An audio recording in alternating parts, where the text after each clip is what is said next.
Ukraine Russia మధ్య యుద్ధం భీకరంగా జరుగుతూ ఉంది. ఇప్పుడు వాళ్ళిద్దరు కలిసి మాట్లాడుకోబోతున్నారు. పుతిన్ ఎల్సిన్ ఇద్దరు కలిసి మాట్లాడుకోబోతున్నారు. తర్వాత ఈ యుద్ధం వచ్చిన తర్వాత టెర్రరిస్టులతో వచ్చిన యుద్ధం పాకిస్తాను ఇండియా మధ్య శాంతి చర్చల కోసం సీజ్ ఫైర్ ఇచ్చారు. అని దాన్ని బట్టి ఏంటి, టెర్రరిస్టులని సపోర్ట్ చేస్తున్న పాకిస్తాన్తో మన ఇండియన్ గవర్నమెంట్ శాంతి చేయడంపటికి వచ్చింది. టెర్రరిస్టులు ఎవరు? టెర్రరిస్ట్ ఒక లక్ష్యం ఉండదు, వాడు అరాచకం తప్ప ఇంకోటి ఉండదు. అది కదా నక్సలైట్లు అట్ట కాదు, వాళ్ళకి ఒక లక్ష్యం ఉంది, ఈ దేశాన్ని ఎట్లా మార్చాలా అనే లక్ష్యం ఉంది. వాళ్ళ దారులు వేరు కావచ్చు, ఆ దారులు మేము విభజిస్తున్నాం. విధానాలపైన పోరాటం సాగించుకోవచ్చు. సైద్ధాంతిక విభేదాలు ఉన్నా, కార్యాచరణ విభేదాలు ఉన్నా విభేదించుకోవడం, వాదనదారులను ఓడించాలి తప్ప శారీరకంగా మిమ్మల్ని చంపేస్తామని చెప్పేసినటువంటి దుర్మార్గ పూర్తి ఆలోచన మనిషికి కాదు. అమిత్ షా చెప్తాను 2026కి నక్సలైట్లను చంపేస్తాయని. మనుషులను చంపొచ్చాము కానీ నక్సలైట్లు ఆశించినటువంటి సిద్ధాంతం ఓడించగలవా? నీ చేత అవుతుందా? ఇది ప్రపంచవ్యాప్త సిద్ధాంతం, ఇది ఒక భారతదేశం ఆంధ్రదేశం కాదు, విశ్వవ్యాప్త సిద్ధాంతం మార్క్సిజం లెనినిజం. దాన్ని చేరుకోవడానికి వివిధ మార్గాలు ఎత్తుకుంటున్నారు. నక్సలైట్ మార్గం కరెక్ట్ అనే ఉద్దేశం మాకు కూడా ఉంది, దాన్ని ఓడించుకున్నాం కావాలంటే. ఇప్పుడు మీరు అరాచకాన్ని సృష్టించేటువంటి టెర్రరిస్టులతో కూడా వీళ్ళు మాట్లాడి సిద్ధపడినప్పుడు నక్సలైట్తో ఎందుకు మాట్లాడరని, నక్సలైట్కి ఎందుకు ఆహ్వానించి చర్చించరు? ఇండియన్ గవర్నమెంట్ చర్చించాలా. నక్సలైట్ అంటే దేశవ్యాప్తంగా ఉన్నటువంటి వ్యవస్థ. మరి హోమ్ మినిస్టర్ ఆయన స్వయంగా వీళ్ళని ఎంత చంపేస్తా అంటున్నారు. చంపడం శారీరకంగా చంపొచ్చేమో కానీ, ఎందుకంటే నువ్వు హోమ్ మినిస్టర్గా ఉన్నటువంటి అమిత్ షా ఆయన శిక్ష తప్పించుకోవడానికి జస్టిస్ లోయాతో సహా 12 మంది చంపించినవాడు ఆయన, మన ప్రైమ్ మినిస్టర్, హోమ్ మినిస్టర్. ఆ విధంగా నక్సలైట్ చంపించాలని చూస్తున్నాడు. ఇది సాధ్యం కాదు. ఇప్పటికైనా మీరు పాకిస్తాన్ ఒడంబడిక టెర్రరిస్టులను ప్రోత్సహిస్తున్న పాకిస్తాన్తో మాట్లాడడానికి సిద్ధపడిన తర్వాత, సీజ్ ఫైర్ అంగీకరించిన తర్వాత నక్సలైట్తో మాట్లాడడానికి అభ్యంతరం ఉండాల్సిన పని లేదు. తక్షణం వాళ్ళతో కూడా చర్చలు సాగించాలి. చర్చలు సాగించడం ద్వారానే సమస్య పరిష్కారం చేసుకోవాలి తప్ప తుపాకీ ద్వారా ఇది పరిష్కారం కాదు. అందువల్ల ఈ నేపథ్యంలో ఉత్తర దక్షిణ ధృవాలతో కలిసి మాట్లాడుకుంటున్నప్పుడు మరి నక్సలైట్తో కలిసి మాట్లాడడానికి పెద్ద నష్టం ఉంది. వాళ్ళని చర్చలకు ఆహ్వానించాలని, కేంద్ర హోమ్ మినిస్టరే ఆహ్వానించాలని, తద్వారా దేశంలో ఉన్నటువంటి ఈ సైద్ధాంతిక విభేదాలతో తొలగించుకోవచ్చు తప్ప శారీరకంగా తొలగించడం సాధ్యం కాదు. అది దీని మీద కేంద్ర ప్రభుత్వం పునఃపరిశీలన చేయమని చెప్పేసి మేము కోరుతా ఉన్నాము. దాంతోపాటు ఒక బీజేపీ ఎంపీ కర్నల్ సోఫియా అని చాలా హేళనగా మాట్లాడాడు. కర్నల్ సోఫియా ఎవరు?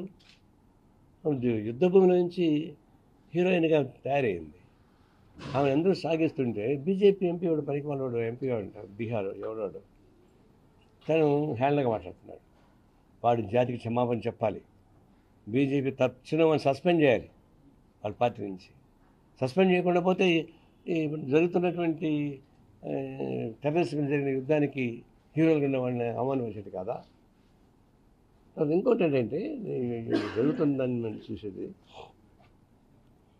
ఆ రోజు జమ్మూ కాశ్మీర్ జరిగినటువంటి దాడి, ఆడు మామూలుగా అయితే గుర్రాల పైన పోతారు జరిగితే మామూలు జనంగా నడిచిపోయే తరం కాదు అది. అలాంటి ప్లేస్కి ఆయుధాలు పెట్టుకొని తిరుగుతున్నారని చెప్పేసి అని పానీపూరి అమ్ముకునేవాళ్ళు కుకటిపల్లి నుంచి మా ఫ్రెండ్స్ వెళ్ళారు.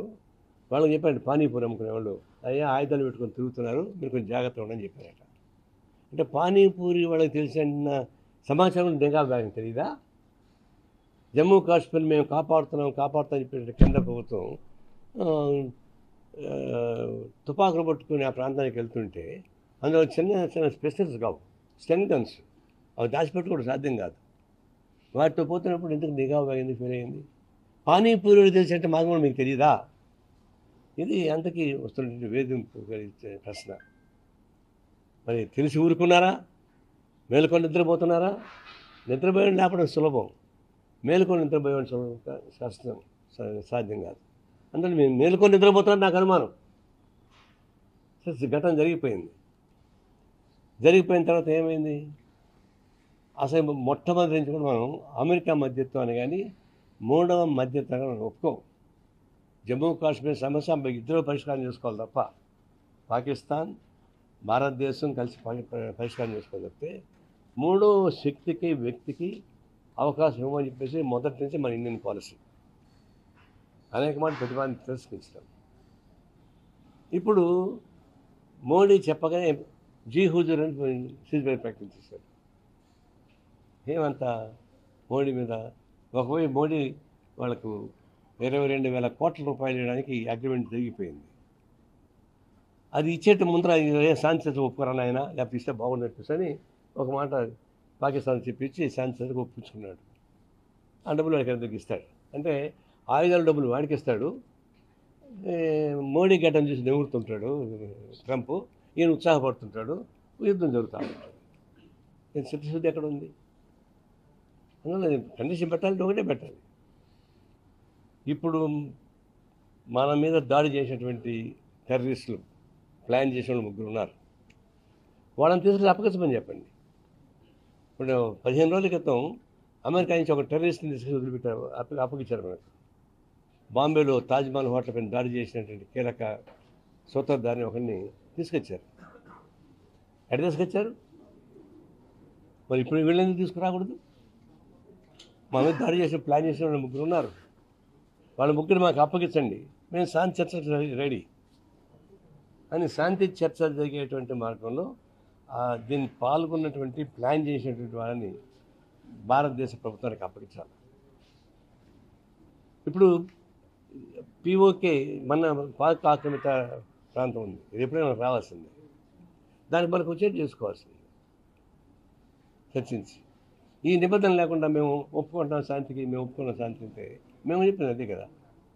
నేనేం చెప్పాను మొట్టమొదటి స్టార్టింగ్లోనే, యుద్ధం పాకిస్తాన్ మీద కాదు, యుద్ధం టెర్రరిస్టుల మీద.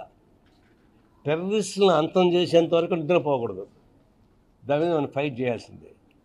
అంటే టెర్రరిస్టులని అడ్డం పెట్టుకుని పాకిస్తాన్ మీద యుద్ధం చేస్తే జనం మీద యుద్ధం అవుతుంది. దానివల్ల ఏమవుతుంది? పాకిస్తాన్ గవర్నమెంట్ తప్పనిసరిగా టెర్రరిస్టులను సపోర్ట్ చేస్తుంది, ఇంకా బలం పెంచుతుంది.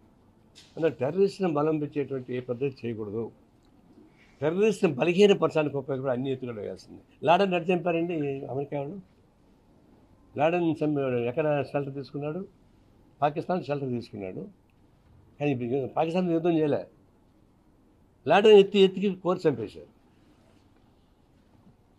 యుద్ధం చేస్తే అట్లా చేయించండి, వాళ్ళని ఎత్తి పట్టుకోవడానికి మీకు చాలు కాకపోతే. అంతేగాని టెర్రరిస్టుల మీద యుద్ధం, దేశాల మీద యుద్ధం తేడా ఉంది. దాన్ని మేము చెప్తే అంతా నా పైన పడ్డారు. నారాయణ పాకిస్తాన్కి పంపించేసేయండి, ఈ దేశద్రోహి వీడు అని. అదే 1925లో మేము పుట్టాము కమ్యూనిస్ట్ పార్టీ. 1925 ఆర్ఎస్ఎస్ పుట్టిందయ్యా. అప్పటి నుంచి ఆర్ఎస్ఎస్ సజీవంగా ఉంది, కమ్యూనిస్ట్ పార్టీ సజీవంగా ఉంది. ఆర్ఎస్ఎస్కి పొలిటికల్ వెపన్ జనసంఘ పార్టీ ముందర, ఆ తర్వాత మళ్ళీ భారతీయ జనతా పార్టీ. అప్పటి నుంచి ఇప్పుడు దాకా మేము బ్రిటిష్ సామ్రాజ్యవాద పాలన సాగించినాం. అనేక మంది చనిపోయారు. నిజాం పాలనకు వ్యతిరేకంగా తేబాక ఉద్యమం, పునఃప్రా ఉద్యమాలను భూస్వామిత్వంపై ఫైట్ చేశాము. ఉరికంబాలు ఎక్కింది భగత్ సింగ్ లాంటి వాళ్ళు. ఈ పోరాటంలో అంటే బ్రిటిష్ సామ్రాజ్యవాదం నుంచి విముక్తి చెందారు కానీ, ఫ్యూడల్ రాజుల నుంచి విముక్తి చెందారు కానీ ఆర్ఎస్ ఒక్క పాత్ర వహించిందా? ఒక్క బుల్లెట్ దెబ్బని తినిందా? ఒక్కరోజు జైలుకు పోయారా? అసలు దేశద్రోహులు అంటే మీరు కాదు, మేము కాదయ్యా. మేము ఫైట్ చేసి సాక్రిఫైస్ చేసుకున్నాము. మేము అనేక మంది మృతవీరులు అయ్యారు. 400,000 మంది తెలంగాణ పోగొట్టుకున్నాము. పంజాబ్లో మనం పోయి చూస్తే 93 మంది కమ్యూనిస్ట్ పార్టీ నాయకులను చంపేశారు ఖలిస్తాన్ వాళ్ళు. ఈ దేశం కోసం నిలబడినటువంటి కమ్యూనిస్ట్ పార్టీని చంపేశారు. జమ్మూ కాశ్మీర్లో 2-3 వేల మంది చంపేశారు. అది నిలబడ్డాము, దేశం మిచ్చిన మేము నిలబడ్డాము. ఆర్ఎస్ అక్కడ నిలబడిందా? మీరా మమ్మల్ని దేశద్రోహం అనేది? మీరా మమ్మల్ని పాకిస్తాన్ బొమ్మని చెప్పేది? అసలు మీరు ఈ దేశంలో ఉండడానికి అర్హత లేదు. దురదృష్టం మీరు అధికారానికి వచ్చారు. ఒక్క బుల్లెట్ దెబ్బ కూడా తినకుండా, ఒక్కరోజు జైల్లో లేకుండా, బ్రిటిష్ సామ్రాజ్యవాదులు బూటులు లాగుతున్నటువంటి పార్టీ మీది. బ్రిటిష్ సామ్రాజ్యవేత్తగా ఫైట్ చేసినాము, ఫెడరల్గా ఫైట్ చేసాము, ఇంకా ఫైట్ చేస్తాను. మమ్మల్ని ఈ దేశానికి ద్రోహులు అని చెప్పినటువంటి అర్హత మీకు లేదు.